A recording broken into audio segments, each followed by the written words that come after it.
السلام علیکم۔ ضبط کا عہد بھی ہے، شوق کا پیمان بھی ہے۔ ضبط کا عہد بھی ہے، شوق کا پیمان بھی ہے۔ عہد و پیمان سے گزر جانے کو جی چاہتا ہے۔ درد اتنا ہے کہ ہر ایک رگ میں ہے محشر برپا، اور سکون ایسا ہے کہ مر جانے کو جی چاہتا ہے۔ جی دوستو، پاکستان کے پورو پردھان منتری میاں محمد شریف نواز نے طویل عرصے کے بعد پارلیمنٹ میں بات کی ہے اور پارلیمنٹ میں بولے ہیں۔ وہ بولے کم ہیں اور اپنے دل کا غم 2 اشعار میں سنایا ہے، فرمایا ہے اور ثواب دارین حاصل کیا ہے، اور فرمایا ہے کہ عدلیہ نے ہمیں اتنے دکھ دیے ہیں کہ آپ بس یہ 2 شعر سن کر ہی ثواب دارین حاصل کر لیں۔ میں نے بھی ثواب دارین حاصل کیا میاں شریف نواز کے شعر سن کے، آپ نے بھی یقیناً کیا ہوگا۔ آپ کو سناؤں وہی اشعار۔ ناز و انداز سے کہتے ہیں کہ جینا ہوگا، زہر بھی دیتے ہیں تو کہتے ہیں کہ پینا ہوگا۔ جب میں پیتا ہوں تو کہتے ہیں کہ مرتا بھی نہیں، اور جب میں مرتا ہوں تو کہتے ہیں کہ جینا ہوگا۔ چلیں بھائی، ہم دعا کرتے ہیں کہ اللہ تعالی نواز شریف کو زہر پینے کی بھی توفیق عطا فرمائیں اور زہر پینے کے بعد مرنے کی توفیق بھی عطا فرمائیں۔ ہم نے کبھی میاں صاحب آپ کو مرنے کے لیے، انہوں نے اس پہ مجھے تھوڑا اعتراض ہے اس شعر پہ، وہ کہتے ہیں جب میں مرتا ہوں تو کہتے ہیں کہ جینا ہوگا۔ ہم نے کبھی آپ کو مرنے سے نہیں روکا میاں محمد شریف نواز صاحب۔ آپ کے پلیٹلیٹس گرے، جگر چھلنی ہوا، دل گھبرانے لگا، جگر کی بیماری، دماغ کی شریانیں بند ہو گئیں، سینکڑوں بیماریوں کی وجہ سے آپ نے کہا تھا کہ آپ کرب الموت ہیں، تو وہاں سے آپ 50 روپے کے اسٹامپ پیپر پر لندن بھاگ گئے تھے۔ ہم تو چاہتے تھے کہ آپ اس وقت سکون سے مر جاتے، لیکن آپ مرے نہیں اور آپ آج بھی زندہ ہیں۔ میرے دوستو، 26ویں آئینی ترامیم پاس ہو رہی تھیں۔ عدلیہ کے یا تو پر کاٹے جا رہے تھے یا اسے آئین کے دائرے میں لایا جا رہا تھا، لیکن یہ حکومت اور اس کے اتحادیوں کی جیت کا دن تھا۔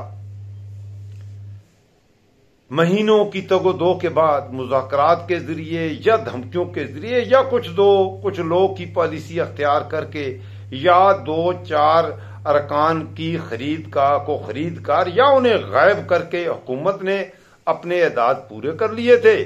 حکومت کے لیے خوشی کا دن تھا۔ ایسے میں حکومت کے روحانی باپ اپنے ماضی کے زخم کیوں خرید رہے تھے؟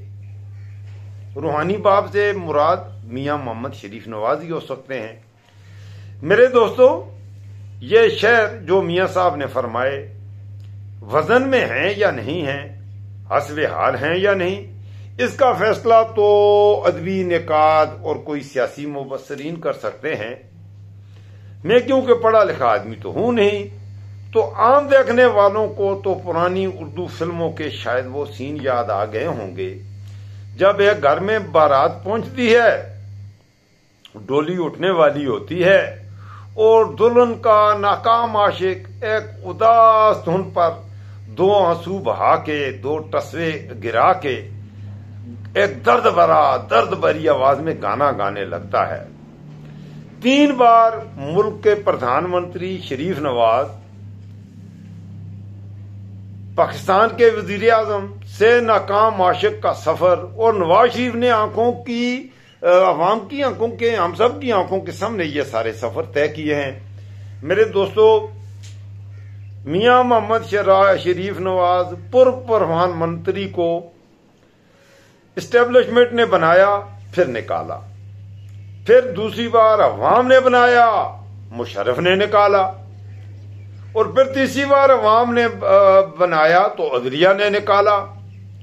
تو ظاہر ہے عدلیہ کو زہر دینے اور پھر جینے مرنے کے تانے تو بنتے ہیں، لیکن جس ملک میں وہ چاہتے ہیں کہ عوام ان کے غم کو سمجھیں، اس ملک میں ان کے چھوٹے بھائی اس وقت شریف لوہار کا چھوٹا بیٹا شریف شہباز وزیر اعظم ہے۔ شریف نواز کا سمدئی اسحاق ڈار ملک کا نائب وزیر اعظم ہے، اس کی بیٹی ملک کے سب سے بڑے صوبے کی طاقتور وزیر اعلیٰ ہے، اور اس کے خاندان کے 11 ارکان الیکشن ہار کر بھی قومی اور صوبائی اسمبلیوں کے ممبر بننے میں کامیاب ہوئے ہیں۔ میاں شریف نواز کے خاندان کے 11 افراد چلیں جی، اور پھر بھی وہ آپ سے اور مجھ سے یہ گلہ کر رہے ہیں کہ ہم وفادار نہیں یا میاں صاحب دلدار نہیں۔ ان کا غم اس بزرگ کے غم جیسا لگتا ہے مجھے تو، جو 4 شادیوں اور ہر بیوی سے 2-3 کر کے 14-15 بچوں، اور اس کے بعد اپنے بچوں کے بچوں، پوتوں اور پوتیوں سے دکھ بھرے انداز میں تنہائی میں بیٹھ کر یہ شکوہ کرتے ہیں کہ زمانہ بڑا ظالم ہے، مجھے تو کبھی سچا پیار نہیں ملا۔ آپ بھی کہتے ہیں سبحان اللہ۔ میرے دوستو، پرانے زمانوں میں بادشاہوں کو ہٹانے کے 2 طریقے ہوا کرتے تھے، بلکہ 2 ہی طریقے ہوتے تھے، یا تو تختہ دار اور یا عمر بھر کے لیے قید خانہ، یا کبھی کبھی رحم دل بادشاہ اپنے سے پہلے والے بادشاہ کو مقدس مقامات کی زیارت کے لیے بھیج دیا کرتے تھے۔ لیکن پاکستان میں اس انداز کی بادشاہت نہیں ہے۔ یہاں پر جو بادشاہت ہے اس کا طرز انداز، کیونکہ یہاں پر میرے ڈھول سپاہیا تیرے رب دیاں رکھاں، تو پاکستان میں، ملک پاکستان میں میرے ڈھول سپاہی آج کل اس ملک کی تقدیر کے فیصلے کرتے ہیں۔ لوگ پولیٹیشنز تدبیر کرتے ہیں، لیکن ان کی تدبیریں وہ کیا کرتے ہیں، جب میرا ڈھول سپاہی آتا ہے تو وہ کہتا ہے جی کہ وہ غالب نے کہا تھا بھائی وہ شہر الٹی ہو گئی، سب تدبیریں، کچھ نہ دوا نے کام کیا، ہائے دیکھا اس بیماری دل نے آخر کام تمام کیا، اے دے جوانی رو رو کاٹا پیرے میری آنکھیں مون، یعنی رات بہت تھے جاگے صبح ہوئی آرام کیا۔ اللہ اکبر۔ بھائی مجھے بھی داد دے دیں، میاں نے تو شعر سنایا، آپ نے داد دی، ابھی میں آپ کو کچھ اور شعر بھی سناؤں گا۔ میرے دوستو، ایک تو مجھے جب میاں صاحب نے یہ شعر پڑھا اور جس انداز میں پڑھا، اس کے گلے سے آواز نہیں نکل رہی تھی۔ اصل میں یہ آرام کھانے کی وجہ سے اتنی طاقت بھی نہیں رہتی اس عمر میں جا کے، کیونکہ آرام انہوں نے کثرت سے کھایا ہوا ہے کہ ان کے منہ سے صحیح کر کے آواز نکل رکھے۔ تو یہ آرام کھانے کا یہ تو ہوتا ہے کہ یہی حال آصف علی زرداری کا بھی آپ نے دیکھا ہوگا، اسے چلا نہیں جاتا، اس کو بازو پکڑ کے چلایا جاتا ہے۔ حالانکہ عمران خان سے عمر میں یہ 3-4 سال چھوٹا ہے، لیکن اس سے چلا نہیں جاتا۔ تو یہ آرام کی کیا کہتے ہیں ریوارڈز ہیں جو آرام کھاتے ہیں۔ تو میں میاں نواز شریف کے ان اشعار کے حوالے سے کہہ رہا تھا، میاں صاحب نے جو اشعار اگر آپ نے شروع میں نہیں سنے شاید، تو میں آپ کو دوبارہ سنا دوں۔ بہت اپنی آواز میں دکھ بھر کے، اپنی طرف سے بڑا دکھ بھرا میاں صاحب نے، تو شاید میری طرح میرا بھی آج کچھ گلا خراب ہے۔ میاں صاحب نے فرمایا کہ ناز و انداز سے کہتے ہیں کہ جینا ہوگا، زہر بھی دیتے ہیں تو کہتے ہیں کہ پینا ہوگا، جب میں مرتا ہوں تو کہتے ہیں کہ مرتا بھی نہیں، اور جب میں مرتا ہوں تو کہتے ہیں کہ جینا ہوگا۔ تو جب میاں صاحب کے میں یہ اشعار سن رہا تھا، مجھے پرانے زمانے کی ایک فلم تھی فلسطین کے حوالے سے بنی تھی، اس کا نام تھا فلم کا زرقا۔ اس فلم میں زرقا نام کی ایک لڑکی ہے، تو اس پر بڑا تشدد ظلم وہ فلسطین میں ہو رہا ہوتا ہے۔ تو اس کے مظالم کو دیکھ کے اس لڑکی کا مجنون، اس کا عاشق دیوانہ ایک ہے، وہ اس لڑکی کو دیکھ کے اس پر ہونے والے ظلم کو، وہ زنجیروں میں بندھی ہوئی ہوتی ہے، تو اس زنجیروں میں بندھی لڑکی کو دیکھ کے وہ گانا گاتا ہے، اور وہ کہتا ہے کہ تو کہ نا واقف آداب غلامی ہے ابھی، تو کہ نا واقف آداب غلامی ہے ابھی، رقص زنجیر پہن کر بھی کیا جاتا ہے۔ تو اگر میاں صاحب یہ گانا وہاں پر گاتے تو اور بھی 4 چاند لگ جاتے، آپ کو بھی مزہ آتا، ہمیں بھی آتا۔ لیکن شریف نواز نے گانا، حالانکہ شریف نواز ان کے خاندان میں گانے کا بڑا ہی ٹیلنٹ ہے، اور شریف نواز خود بھی گانے والے گانے والوں سے بڑا ان کو عشق رہتا تھا، بلکہ تحریت سے ان کے یہ اکثر گانے فرمائش پر سنا کرتے تھے۔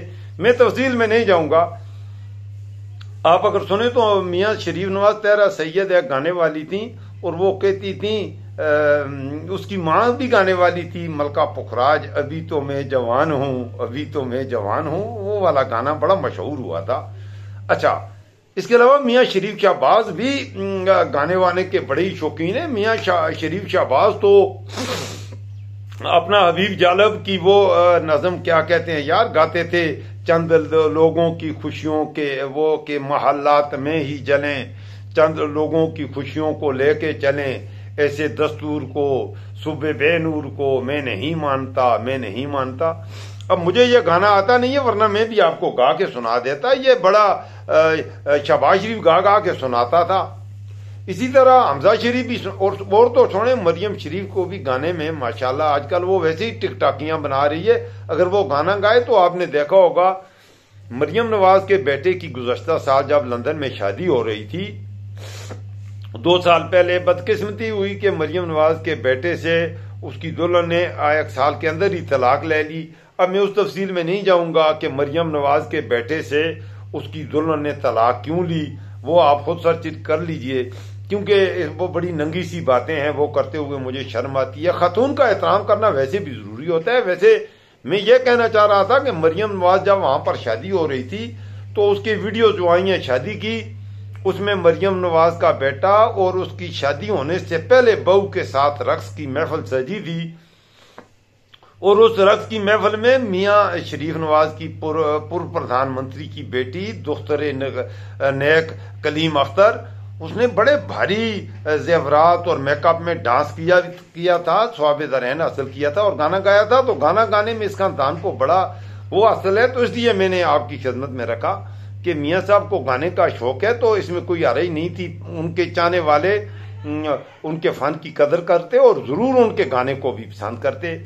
پھر دوسرا مجھے ایک اعتراض یہ ہے کہ میاں صاحب نے یہ جو شعر سنایا ہے، اس کے بجائے ان کی کہتے ہیں کہ اردو لٹریچر میں ان کی بیوی جو کلثوم نواز تھی، اس نے ماسٹر ڈگری لی ہوئی تھی اور وہی ان کو شعر وغیرہ لکھ کے دیا کرتی تھی۔ تو میں میاں صاحب کے حوالے سے مشورہ یہ دوں گا کہ یہ شعر جو انہوں نے پڑھا ہے کہ ناز و انداز سے کہتے ہیں کہ جینا ہوگا، زہر بھی دیتے ہیں تو کہتے ہیں کہ پینا ہوگا، جب میں مرتا ہوں تو کہتے ہیں کہ مرتا بھی نہیں، اور جب میں جیتا ہوں تو کہتے ہیں کہ مرنا ہوگا، اس کے بجائے میاں صاحب اگر میر تقی میر کے، وہ بڑے درد تھا ان اشعار میں۔ میاں صاحب کا اصل مقصد یہ تھا کہ ان کے درد کو پاکستان کے عوام سمجھیں۔ یہ پاکستان کے عوام ہیں بھی بڑے ڈھیٹ بھائی، او بھائی خدا کے لیے اے میں بھی ہاتھ پیا جوڑنا ہے پنجاب دے پراؤ، او پاکستان دے پٹھاناں نو بھی میں ہاتھ جوڑنا وا، پٹھان تو میں خود ہوں یار، تو بلوچوں کو ان سب کو میں ہاتھ جوڑتا ہوں، میاں صاحب کے درد کو سمجھیں۔ لیکن یہ لوگ نہیں سمجھتے، اب میری بھی نہیں سمجھتے، یہ میاں صاحب کے درد کو سمجھتے ہی نہیں۔ حالانکہ اتنا درد بھرا شعر پڑا تو چاہیے تو یہ تھا کہ آپ سب پاکستانیوں کی آنکھوں سے آنسو بہتے، اور تم میاں صاحب کی شاعری کا مذاق اڑا رہے ہو۔ اب میں کیا کہوں، وہ تو یہی رہا ہے، مذاق اڑانے لگے۔ تو میاں صاحب اس سے بھی تھوڑا گہرا درد بھرا اگر اشعار پڑھتے تو شاید اس ملک کے ان ڈھیٹ عوام پر، اس ملک کے بے درد عوام پر ان کی آواز کا کچھ اثر ہو جاتا۔ تو میرے ذہن میں آیا کہ وہ کون سا شعر ہے جس میں اتنا درد ہو کہ میاں صاحب کے درد کا اس ملک کے عوام کو احساس ہو جائے۔ میرے ذہن میں میر تقی میر آئے، کیونکہ میں بھی ٹیچر ہوں، شاعری سے تھوڑا بہت واسطہ تو پڑتا ہی ہے، بعض اوقات ہم پڑھانے بھی پڑتی ہے ہمیں۔ تو مجھے وہ شعر یاد ہے، میاں صاحب یہ کہتے، دیکھ کے دل کے جہاں سے اٹھتا ہے، یہ دھواں سا کہاں سے اٹھتا ہے۔